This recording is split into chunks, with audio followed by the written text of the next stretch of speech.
1 hour. Exactly 1 hour. 60 minutes was all it took.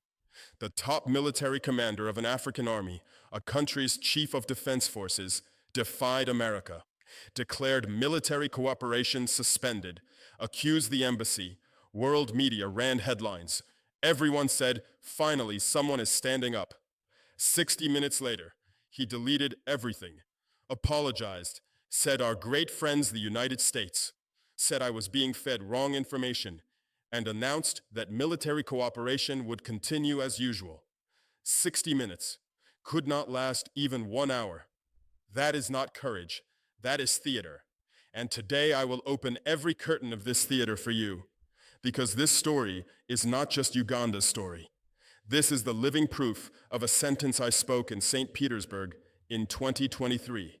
We African heads of state must stop behaving like puppets that dance every time the imperialists pull the strings. That day, some were angered by that sentence. Some said he is exaggerating. Some said it is not diplomatic. What happened in Uganda in January 2026 confirmed every letter of that sentence. I am Ibrahim Traore, and today I will show you the difference between a puppet and a commander. Here is what happened. January 15th, 2026, a presidential election was held in Uganda.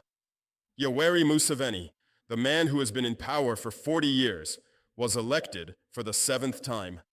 According to official results, he received 71.65% of the vote. His opponent, Bobi Wine, received 24.72%. Wine rejected the results, called them fake, said they do not reflect the results at the polling stations. Who is Bobi Wine? His real name is Robert Kyagulanyi Sentamu. He grew up in Kampala's slums, became a musician. His songs made him the voice of Uganda's youth, known as the ghetto president, then entered politics. He is 43 years old, young, energetic, and over 70% of Uganda's population is under 30. These young people see Bobi Wine as their own voice. He wants to change a system that has not changed in 40 years. He founded the National Unity Platform Party. He was a candidate in the 2021 elections as well. Museveni won then too. Now in 2026, for the second time, the same scenario. Who is Museveni? He has been in power since 1986, 40 years. He changed the constitution multiple times, removed the age limit, removed the term limit, just so he would not have to leave his seat. He is 81 years old, and he made his son, General Muhoozi Kainerugaba, Chief of Defense Forces, preparing him for the throne, father-to-son power transfer, a monarchy, but in the disguise of democracy. This man runs Uganda like a family business. His wife, Janet Museveni, Minister of Education. His son, Muhoozi, Chief of Defense Forces. His brother, Salim Saleh, military advisor. The country's key positions filled with family members. And the West, the US, has said nothing about this arrangement for 40 years. Why? Because Uganda is America's biggest subcontractor against Al-Shabaab in Somalia. The US gives $12 million a year.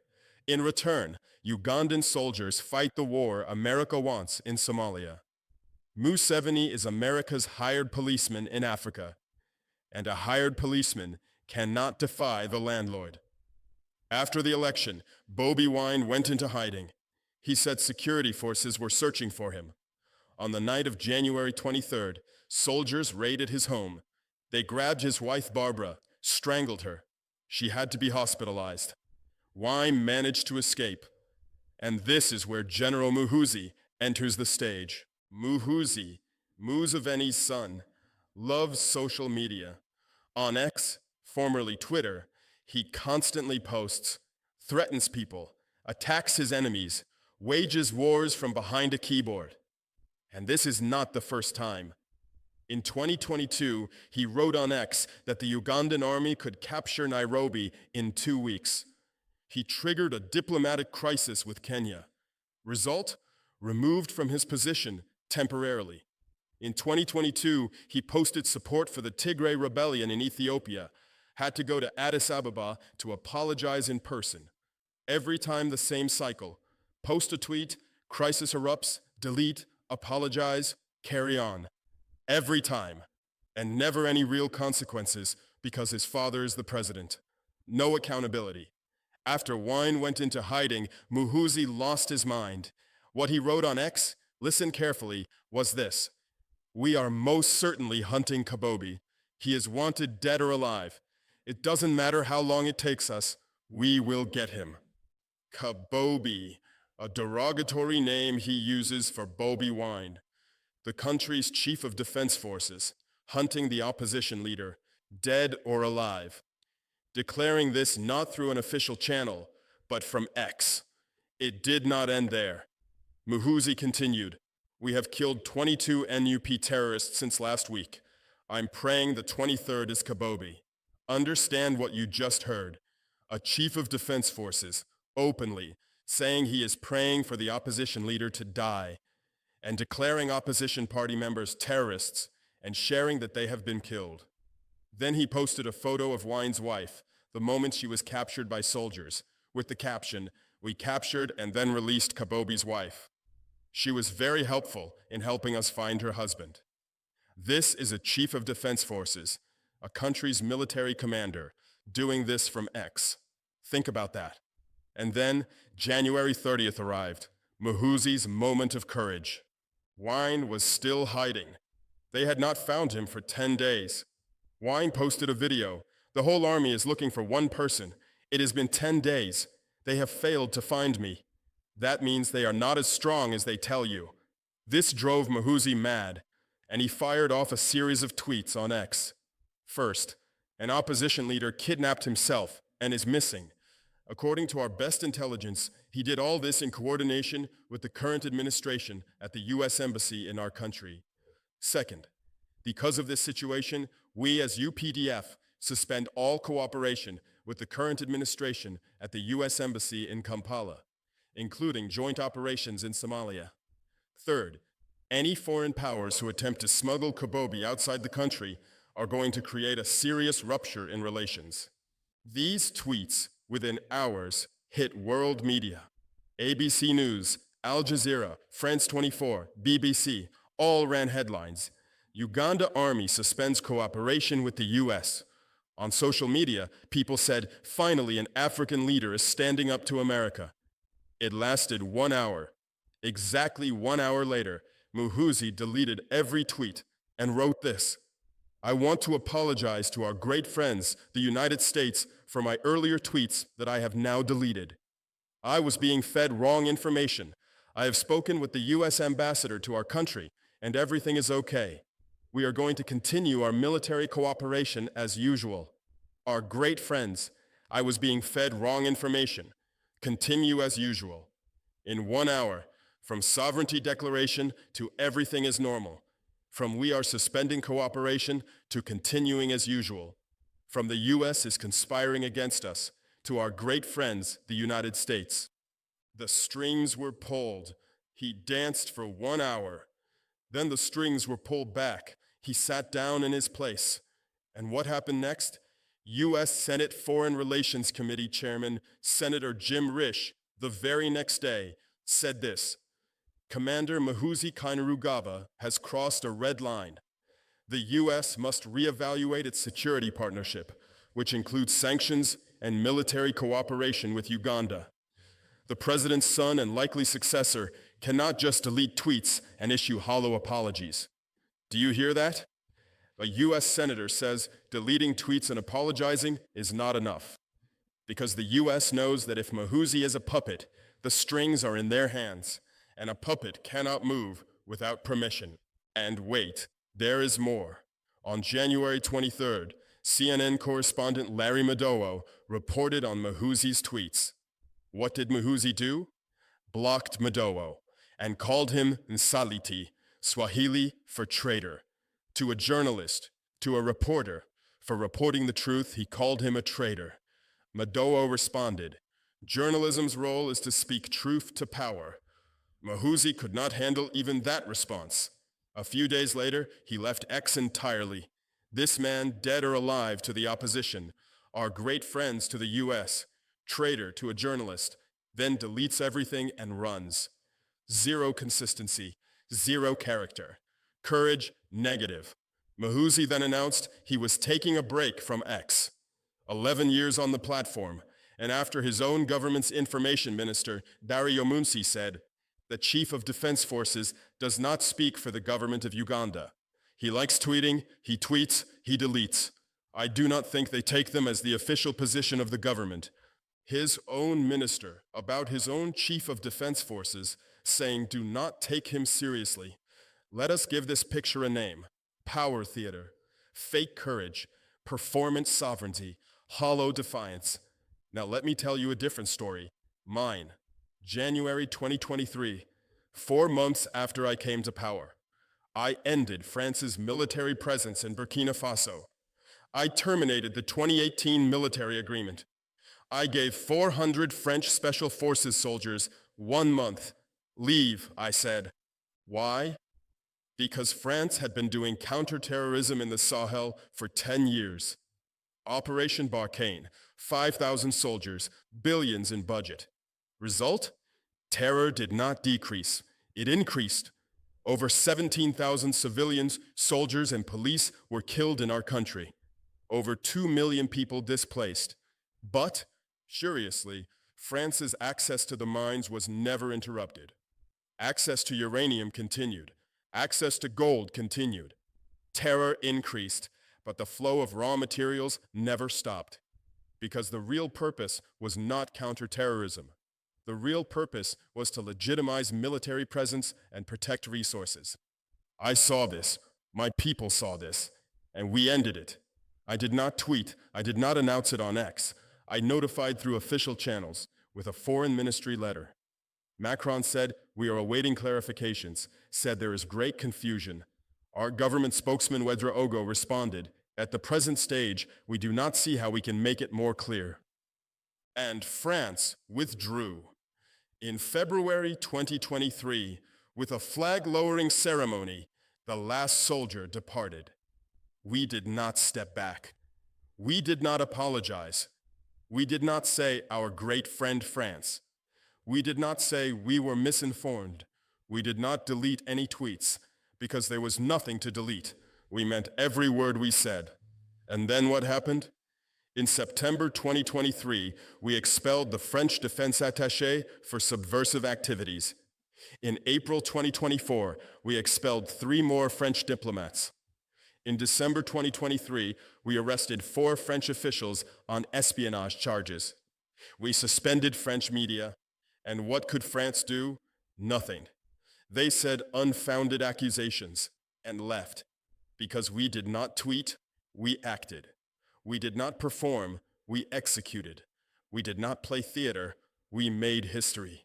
Not 1 hour. We have been standing firm for 2 years. But wait, the story does not end here. After France left, what did we do?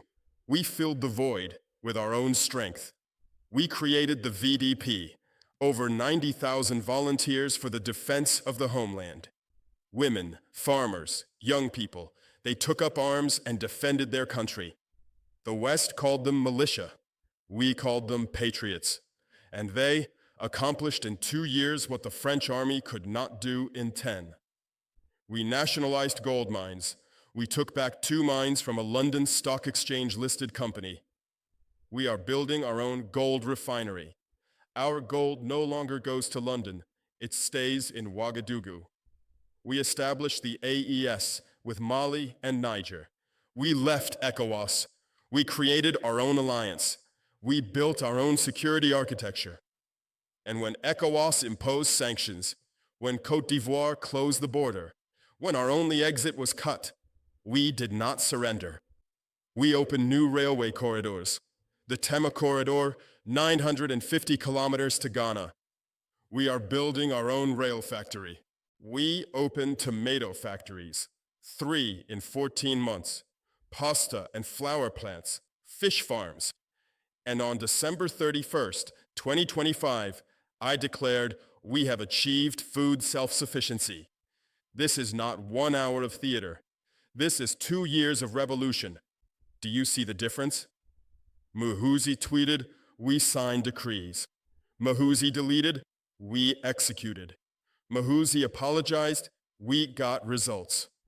Muhoozi said, "Our great friends," we said, "Use the door." Muhoozi collapsed in 1 hour. We have been standing for 2 years. And what is Uganda's situation? Museveni has been in power for 40 years. He made his son chief of defense forces. He hunts the opposition leader, dead or alive, posts photos of capturing his wife. The US gives $12 million a year for operations in Somalia, and Uganda is so dependent on that money, it cannot say no for even 1 hour. What did we do? We said no to the IMF. We are discussing leaving the CFA franc. With our own resources, with the people's money, we build factories. We do not take foreign debt. We depend on no one, and no one, by making a phone call, can bring us to our knees. Do you know what surprised me most about the Muhoozi incident? The US ambassador made one phone call, and within 1 hour, the entire sovereignty narrative collapsed. One phone call, one reminder. Do not forget the $12 million in Somalia. If one phone call can bring you to your knees, you are not sovereign. You are rented. The rent is $12 million. And when the landlord wants, he throws you out on the street. When we expelled France, no one could call and stop us. Macron said, "I want clarification." We said, "How can we be any clearer?" ECOWAS imposed sanctions. We said, "Go ahead." Western media said, "Madness." We said, "Watch."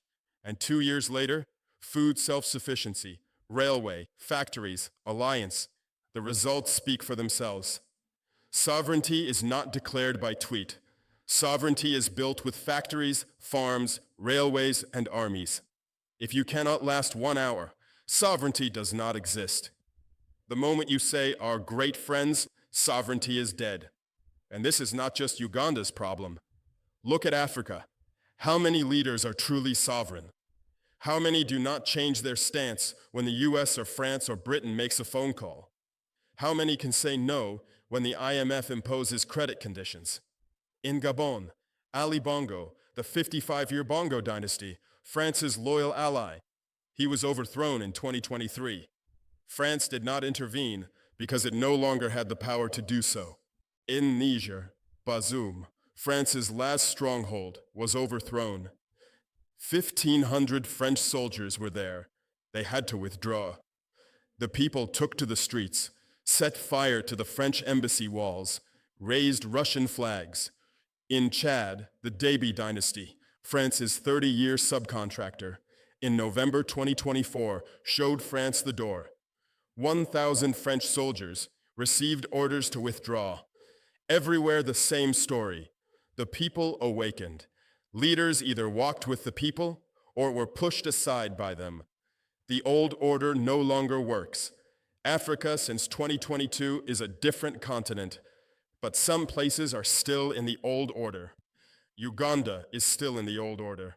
Museveni for 40 years has been America's most reliable partner in the region, and his son could not disrupt this arrangement for even 1 hour, because dependency has seeped into the bones. What did Sankara say? Imperialism is sometimes like a ghost. In the daytime, it appears very frightening, but when night comes, you realize it was nothing at all. Imperialism is powerful, but only when you are ready to kneel. When you stand up, imperialism makes a phone call. If you answer that call, you have lost. If you do not answer, imperialism steps back. France withdrew from Burkina, February 2023. France withdrew from Mali, August 2022. France withdrew from Niger, December 2023. France withdrew from Chad, November 2024. France withdrew from Senegal, departure decision in early 2025. Read the history. In 2022, France had military bases in 8 African countries, thousands of soldiers, dozens of facilities, By 2025, Djibouti and Gabon remained. 2. What triggered this avalanche? We did. Burkina Faso, small, landlocked, one of the world's poorest countries, placed the first stone. And the dominoes fell. After Mali came us. After us, Niger. After Niger, Chad. After Chad, Senegal. Once one country said no and stayed standing, the others found their courage. This is the victory of those who did not kneel, the victory of those who did not answer the phone call, the victory of those who did not say our great friends. I am addressing everyone watching this video, but this time I want something different. In the comments section, do not write your country's name this time. Instead, write this: your leader. How long would they hold against a single phone call from a foreign power? 1 hour? 1 day? 1 year? Answer this question and read each other's answers. Because this question is not just Africa's question. It is Turkey's question, Pakistan's question, Egypt's question, Brazil's question. Every country, every people must answer this question. And send this video to at least one person. Someone who does not follow the news. Someone who is not interested in politics. Because this is a story everyone needs to know. That courage which cannot last even 1 hour is not courage. And that which has been standing for 2 years draws its strength from something real. Finally, I am addressing Muhoozi. I do not know if he will watch this video, but if you do, know this: courage is not measured on X. Courage is measured not by weapons, but by decisions. Courage is not threatening dead or alive. It is saying, dead or alive, we are here. Courage is not capturing the opposition leader's wife and posting her photo. It is building the future of 25 million people. Courage is not inheriting your father's seat. It is earning your own. Your father has been in power for 40 years. My inspiration, Sankara, was in power for 4 years. But Sankara's 4 years left a greater mark than your father's 40. Because what matters is not how long, but what you did. You surrendered in 1 hour. I have been fighting for 2 years, and I will continue to fight. In 2023 in St. Petersburg, I said puppets. In 2026, Uganda proved it. But we are not puppets. We never were, and we never will be. Homeland or death, we shall prevail.